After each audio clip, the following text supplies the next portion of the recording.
സംസ്ഥാന സർക്കാർ ജുഡീഷ്യൽ കമ്മീഷനെ നിയമിക്കുന്ന ആ സമയത്ത് തന്നെ പലരും വിമർശനം ഉന്നയിച്ചിരുന്നു എത്രത്തോളം ഉദ്ദേശശുദ്ധി ഇതിൻ്റെ പിന്നിൽ ഉണ്ട് എന്നുള്ളത് സംബന്ധിച്ച്. അപ്പോൾ ഇപ്പോൾ കോടതിയുടെ പരാമർശം കൂടി വരുമ്പോൾ ഏത് രീതിയിലാണ് ഇതിനെ കാണുന്നത്? ജുഡീഷ്യൽ കമ്മീഷനെ നിയോഗിക്കുന്ന സമയത്ത് തന്നെ ഈ വഖഫ് ആക്ടിന്റെ പ്രത്യേകതകളൊക്കെ മനസ്സിലാക്കിക്കൊണ്ടും വഖഫ് ബോർഡിന്റെ പ്രവർത്തനങ്ങളിലുള്ള പ്രത്യേകിച്ച് മുനമ്പം വഖഫായി പ്രഖ്യാപിച്ചതിലുള്ള എല്ലാ വിധത്തിലുള്ള പ്രശ്നങ്ങളും മനസ്സിലാക്കിക്കൊണ്ടും ഞങ്ങൾ വളരെ കൃത്യമായിട്ട് അന്ന് തന്നെ കാര്യങ്ങൾ പറഞ്ഞിരുന്നു. അതായത് ഈ വഖഫ് അല്ല എന്ന യാഥാർത്ഥ്യം പൂർണ്ണമായും അംഗീകരിക്കപ്പെടാത്തിടത്തോളം കാലം മുനമ്പം നിവാസികൾക്ക് ശാശ്വതമായ പരിഹാരം അവരുടെ പ്രശ്നത്തിനുണ്ടാവുകയില്ല. അതൊരു സംശയമില്ലാത്ത കാര്യമാണ്. കേസ് ഇപ്പോൾ ജുഡീഷ്യൽ കമ്മീഷന് വച്ചപ്പോൾ തന്നെ ഒരു കേസ് വന്നു എങ്കിൽ നിങ്ങളൊന്ന് ആലോചിച്ച് നോക്ക്.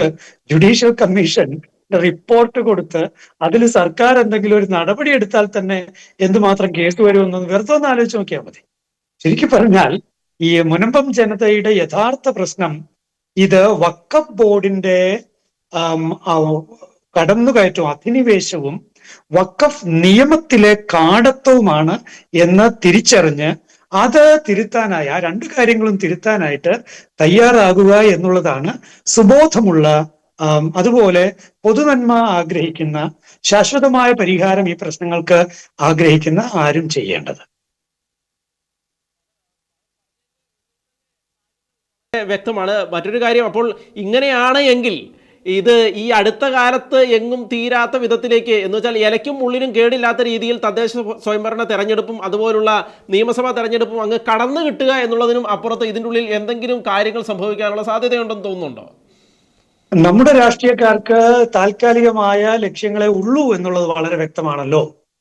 അവർക്ക് ഗൗരവമായിട്ട് ഇക്കാര്യത്തെ സമീപിക്കാനാണെങ്കിൽ സത്യത്തിൽ അവര് ഭേദഗതി ബില്ല് നെതിരെ പ്രമേയം പാസ്സാക്കുമായിരുന്നോ? നിയമസഭയിൽ പ്രമേയം പാസ്സാക്കുമായിരുന്നോ?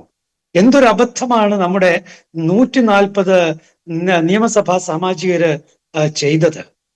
അതുകൊണ്ട് ഇവർക്ക് താൽക്കാലിക ലക്ഷ്യങ്ങളെ ഉള്ളൂ എന്ന് വളരെ വളരെ വളരെ വ്യക്തമാണ്.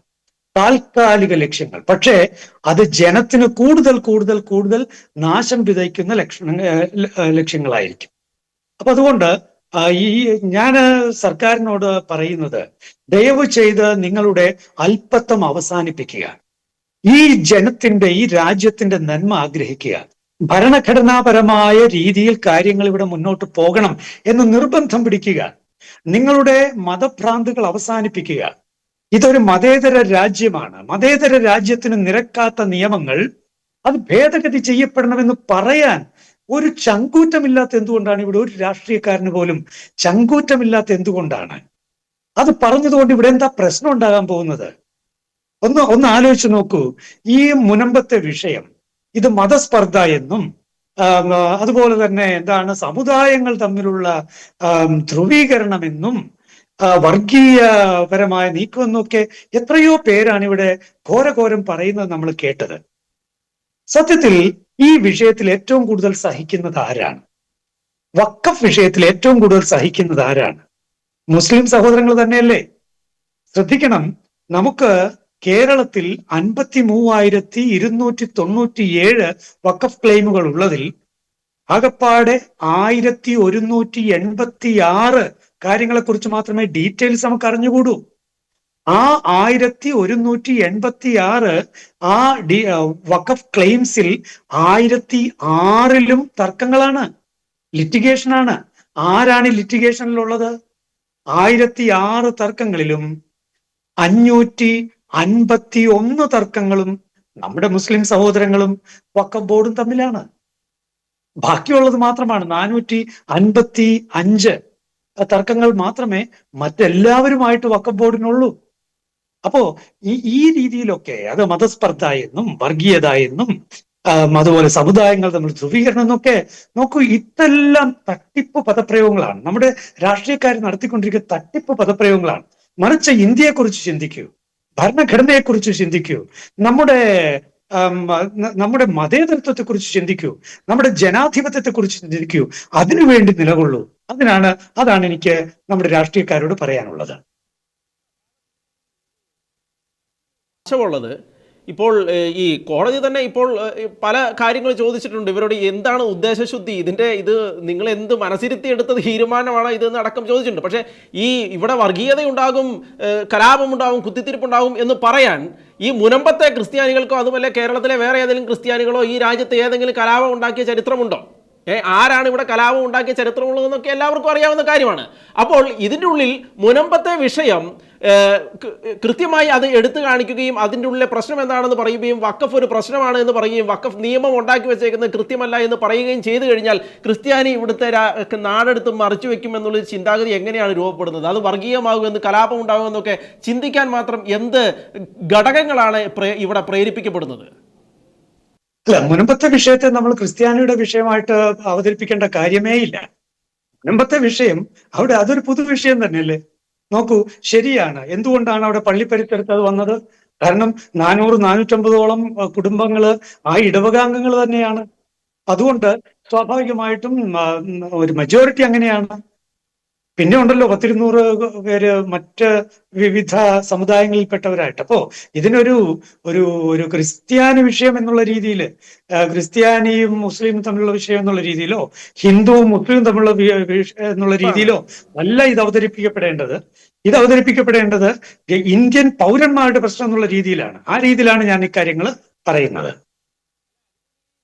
പോലെ വർഗീയതയും മറ്റു കാര്യങ്ങളും എങ്ങനെയാണ് കടന്നു വരുന്നത്? ആരാണ് വർഗീയത സൃഷ്ടിക്കുന്നത് ഇങ്ങനെ ഒരു പ്രശ്നത്തെ അഡ്രസ് ചെയ്യുമ്പോൾ? ഒരിക്കലുമില്ല, ഒരിക്കലും ഒരു വർഗീയത ഇതിലില്ല. കാര്യങ്ങൾ അഡ്രസ്സ് ചെയ്യാതെ വർഗീയ പ്രീണനം നടത്തുന്നത് ആരാണ്? അത് സർക്കാരാണ്, അത് പ്രതിപക്ഷമാണ്, അത് ഇവിടെയുള്ള രാഷ്ട്രീയ പാർട്ടികളാണ്. അല്ലെങ്കിൽ ഇതുപോലൊരു നിയമം കേന്ദ്രത്തിൽ ഉണ്ടാകുമോ? 1995 ഇത്രയ്ക്ക് ഭരണഘടനാ വിരുദ്ധമായ ഒരു നിയമം 1995 ഉണ്ടാക്കാൻ കോൺഗ്രസിന് എങ്ങനെ കഴിഞ്ഞു? 2013 അത് കൂടുതൽ ഇത്രയ്ക്ക് ഗുരുതരമാക്കി മാറ്റാൻ കോൺഗ്രസിന്, ഒരു മതേതര പാർട്ടിയാണെങ്കിൽ കോൺഗ്രസിന് എങ്ങനെ കഴിഞ്ഞു? വളരെ ഗുരുതരമായ ഒരു നിയമമാണ് ഉണ്ടാക്കി വച്ചിരിക്കുന്നത്. അത് തിരിച്ചറിഞ്ഞു, അത് വ്യക്തമാണ്. എന്നിട്ട് അത് തിരുത്താൻ തയ്യാറാകാതെ മുനമ്പം വിഷയത്തിനും പിന്നെ ഈ പറയുന്ന വഖഫ് ആക്ടിനും തമ്മിൽ ബന്ധമില്ല എന്നാണ് അവർ പറയുന്നത്. ഇത് തന്നെയാണ് മുസ്ലിം ലീഗും പറയുന്നത്, ഇത് തന്നെയാണ് CPM പറയുന്നത്. അതുകൊണ്ടാണല്ലോ ഇവരെല്ലാരും കൂടി ഈ ഭേദഗതി വേണ്ട എന്ന് പറഞ്ഞത്. അപ്പൊ നോക്കൂ, ആരാണ് ഇവിടെ വർഗീയത പ്രചരിപ്പിക്കുന്നത്? ആരാണ് ഇവിടെ മതസ്പർദ്ധയ്ക്ക് കോപ്പ് കൂട്ടുന്നത്? ഈ നിയമം ഉണ്ടാക്കിയവരാണ് മതസ്പർദ്ധയ്ക്ക് കോപ്പ് കൂട്ടുന്നത്. പക്ഷെ നോക്കൂ, നമ്മുടെയൊക്കെ നന്മ കൊണ്ടാണ് നമ്മളൊന്നും ഇത് ഒരു സ്പർദ്ധയുടെ വിഷയമായിട്ടോ വർഗീയതയുടെ വിഷയമായിട്ടോ സാമുദായിക ധ്രുവീകരണത്തിന്റെ വിഷയമായിട്ടോ നമ്മൾ ആരും അവതരിപ്പിച്ചില്ലല്ലോ. എത്ര ഗുരുതരമായ ഒരു വിഷയമാണ്. 600ഓളം കുടുംബങ്ങൾ 3 വർഷമായിട്ട് റവന്യൂ തടങ്കലിലായിരിക്കുന്ന അവസ്ഥ. അപ്പോ നോക്കൂ, ഇവിടെ വർഗീയത എന്ന് പറയുന്നത് രാഷ്ട്രീയക്കാര് ഒരു തടസ്സവുമില്ലാതെ നടത്തിക്കൊണ്ടിരിക്കുകയാണ്. പക്ഷെ ആ വർഗീയത എന്നുള്ളത് ഇവിടെയുള്ളവർ വിളിക്കുന്നത് ഭൂരിപക്ഷ വർഗീയത എന്ന് മാത്രമാണ്. അതേസമയം ഇവിടെയുള്ള ന്യൂനപക്ഷ വർഗീയതയ്ക്ക് അവർ കൊട പിടിച്ചുകൊണ്ടിരിക്കുകയാണ്. അല്ല, കുറെ കൂടി കൃത്യമായി പറഞ്ഞാൽ മുസ്ലിം വർഗീയതയെ അവർ കുടപിടിച്ച് വളർത്തിക്കൊണ്ടിരിക്കുകയാണ്. ഇതാണ് ഇന്ന് കേരളത്തിലുള്ള രാഷ്ട്രീയക്കാർ ചെയ്യുന്നത്. കോൺഗ്രസ് ചെയ്യുന്നത് അത് തന്നെയാണ്. ഇനി നോക്കൂ, കോൺഗ്രസ് ഈ മുസ്ലിം ലീഗുമായിട്ട് ധാരണ വെച്ചിട്ടല്ലേ പ്രതിപക്ഷ നേതാവ് ശ്രീ VD സതീശൻ വന്ന് അവിടെ മുനമ്പത്ത് വന്ന് പറഞ്ഞത് ഇത് വഖഫല്ല എന്ന്? എന്നിട്ട് എന്തു പറ്റി? ഒടുവില് ആ വഖഫല്ല എന്ന് പറയാനായിട്ട് മുസ്ലിം ലീഗ് തയ്യാറായോ? ഇവിടെയൊക്കെയാണ് വർഗീയത, ഇവിടെയൊക്കെയാണ് സാമുദായികത അതിന്റെ എക്സ്ട്രീമിറ്റിയിലേക്ക് പോകുന്നത്. ഇവിടെയൊക്കെയാണ് മതസ്പർദ്ധ എങ്ങനെയൊക്കെ ഓരോരുത്തർ വളർത്തിയെടുക്കുന്നുവെന്ന് കാണുന്നത്. അബ്ദുറഹ്മാൻ മന്ത്രി ഓർക്കുന്നുണ്ടല്ലോ, മുനമ്പം സമരം ആരംഭിച്ച സമയത്ത് വളരെ വളരെ മോശമായിട്ടുള്ള വാക്കുകൾ ഉപയോഗിച്ചിട്ടാണ് ഇത്രയ്ക്ക് സമാധാനപരമായി, ഇത്രയ്ക്ക് നീതിപരമായി, ഇത്രയ്ക്ക് മഹാത്മാഗാന്ധിയുടെ അഹിംസാത്മകമായ ചൈതന്യം ഉൾക്കൊണ്ടിട്ട് അദ്ദേഹത്തിന്റെ ഫോട്ടോ വരെ നമ്മൾ വച്ചുകൊണ്ട് ചെയ്ത ഒരു സമരത്തെ എത്ര മോശമായിട്ടാണ് കേരളത്തിലെ ഒരു മന്ത്രി എന്ന് പറഞ്ഞത്. നമ്മുടെ വൈദികരെ എത്ര മോശമായിട്ടാണ് ഒരു മന്ത്രി അന്ന് വൈദികരെ പറ്റി സംസാരിച്ചത്. ആരാണ് ഇവിടെ ഇപ്പൊ മതസ്പർദ്ധ ഉണ്ടാക്കാൻ ആഗ്രഹിക്കുന്നത്? ആരാണ് ഇവിടെ വർഗീയത വളർത്താൻ ശ്രമിക്കുന്നത്? ആരാണ് ഇവിടെ സമുദായങ്ങളെ ധ്രുവീകരിക്കാൻ ശ്രമിക്കുന്നത്? ഇവര് തന്നെ, ഇവര് മാത്രം.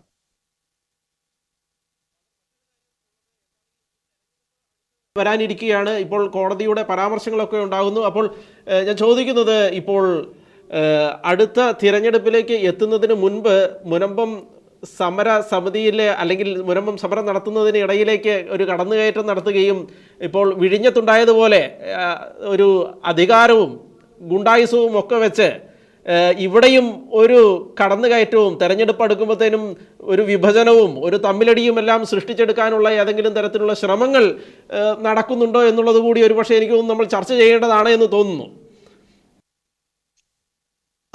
ഏതായാലും അങ്ങനെയുള്ള ഒരു കാര്യം എൻ്റെ ശ്രദ്ധയിൽപ്പെട്ടിട്ടില്ല.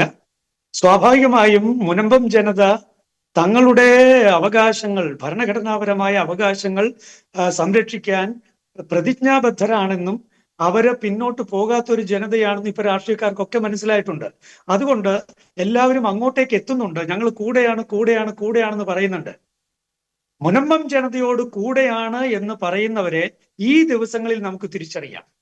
അതായത് വഖഫ് ആക്ടിലെ ഗുരുതരമായ പ്രശ്നങ്ങളെ അത് അഡ്രസ്സ് ചെയ്ത് ഇന്ന ഇന്ന ഇന്ന നമ്പറുകളിൽ ഇന്ന ഇന്ന ഇന്ന പ്രശ്നങ്ങളുണ്ട്, ഈ രീതിയിൽ ഭേദഗതികൾ നടത്തേണ്ടതാണ് എന്ന് പറഞ്ഞ് ആരൊക്കെ മുന്നോട്ട് വരുന്നുവോ അവര് മുനമ്പം ജനതയുടെ കൂടെയുണ്ട്.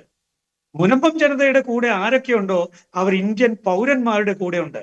അല്ലാത്തവര് ഇന്ത്യയെ ഒരു മതരാഷ്ട്രമായി മാത്രം കാണുന്നവരാണ് എന്നാണ് എനിക്ക് പറയാനുള്ളത്. അല്ലാതെയുള്ള കസർത്തുകളൊന്നും മുനമ്പത്ത് വിജയിക്കില്ല. ആ ജനം വളരെ വളരെ ഔന്നത്യമുള്ള ഒരു ജനമാണ്. അവരുടെ അടുത്ത് ഒന്നും ചെലവാകുകയില്ല. ശരിയാണ്, രാഷ്ട്രീയ പാർട്ടികൾ ആരും വരും. അത് BJP വരുന്നുണ്ട്, അത് കോൺഗ്രസ് വരുന്നുണ്ട്, അത് CPM വരുന്നുണ്ട്. CPM സമരത്തിലേക്ക് വരുന്നില്ല എങ്കിൽ തന്നെയും ഇങ്ങനെ രാഷ്ട്രീയ പാർട്ടികൾ പലരും അവിടെ വരുന്നുണ്ട്. കേരള കോൺഗ്രസ് വരുന്നുണ്ട്. വരുന്നതിലൊക്കെ അവർക്ക് സന്തോഷമേ ഉള്ളൂ. പക്ഷേ ഇപ്പോൾ പറഞ്ഞതുപോലെ അങ്ങനെ ഒരു തമ്മിലടിപ്പിക്കുന്നതിന്റെ വിഷയമോ അതിനൊന്നും വശംവദരാകാത്ത ഒരു ജനതയാണത്. അവർക്കറിയാം കാര്യങ്ങൾ എങ്ങനെ ചെയ്യണമെന്ന്.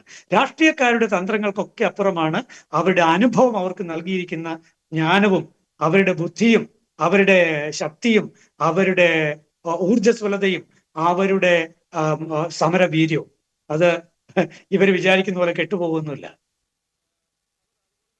ദിവസത്തെ കോടതിയുടെ പരാമർശങ്ങൾ അച്ഛൻ അതിന് എങ്ങനെയാണ് അത് കാണുന്നത്? ആ പരാമർശങ്ങളെ ഏത് രീതിയിലാണ് കാണുന്നത്? നോക്കൂ, 2 ദിവസം മുൻപ് കോടതിയില് വഖഫ് സംരക്ഷണ സമിതി അങ്ങനെ ഒരു പരാതി കൊടുക്കുന്നു. അത് കൊടുത്തപ്പോ ഒരു ജഡ്ജ് ജസ്റ്റിസ് ഡയസ് അതിൽ നിന്ന് ഒഴിവാകുന്നു. പിന്നെ ഉടനെ തന്നെ മറ്റൊരു ജസ്റ്റിസ് വരുന്നു, കുര്യൻ തോമസ് സാർ വരുന്നു, ബേച്ചു കുര്യൻ തോമസ് സാർ വരുന്നു. അദ്ദേഹം നോക്കൂ, അപ്പോ ഇവര് പറയുന്നത് എന്തോ അതാണ് അദ്ദേഹം കേട്ടിട്ടുള്ളത്, അല്ലേ? വഖഫ് സംരക്ഷണ സമിതിയുടെ അഡ്വക്കേറ്റ് എന്ത് പറയുന്നുവോ അതേ അദ്ദേഹം കേട്ടിട്ടുള്ളൂ. അതിന്റെ വെളിച്ചത്തിലാണ് അദ്ദേഹം സർക്കാരിന്റെ അഡ്വക്കേറ്റിനോട് കാര്യം ചോദിക്കുന്നത്. അപ്പോൾ ഇവര് പറയുന്ന കാര്യങ്ങൾക്ക് മറുപടി പറയാൻ തക്ക വിധം ഒരുങ്ങിയിട്ടില്ല സർക്കാരിന്റെ അഭിഭാഷകൻ. എന്ന് മാത്രമല്ല, ഇവര് തട്ടിപ്പിലൂടെ അത് വാസ്തവങ്ങൾ മറച്ചു വയ്ക്കുന്നതിലൂടെ ഒരു വിധി സംഘടിപ്പിച്ചെടുക്കാമെന്ന വലിയ വ്യാമോഹത്തോടെയാണ് വഖഫ് സംരക്ഷണ സമിതി അങ്ങോട്ട് വന്നിരിക്കുന്നത്. പക്ഷേ അത് സത്യത്തിൽ അവർക്ക് വലിയ കെണിയായി മാറിയിരിക്കുകയാണെന്നുള്ളതാണ് എൻ്റെ നിരീക്ഷണം. കാരണം ഈ ഇപ്പോൾ മുനമ്പം ജനത ഭൂസംരക്ഷണ സമിതി അതിലെ കക്ഷി ചേരാനായിട്ട് റെഡിയായി കഴിഞ്ഞു. ഇനി കാര്യങ്ങൾ വളരെ എളുപ്പമാകും എന്നാണ് എനിക്ക് തോന്നുന്നത്.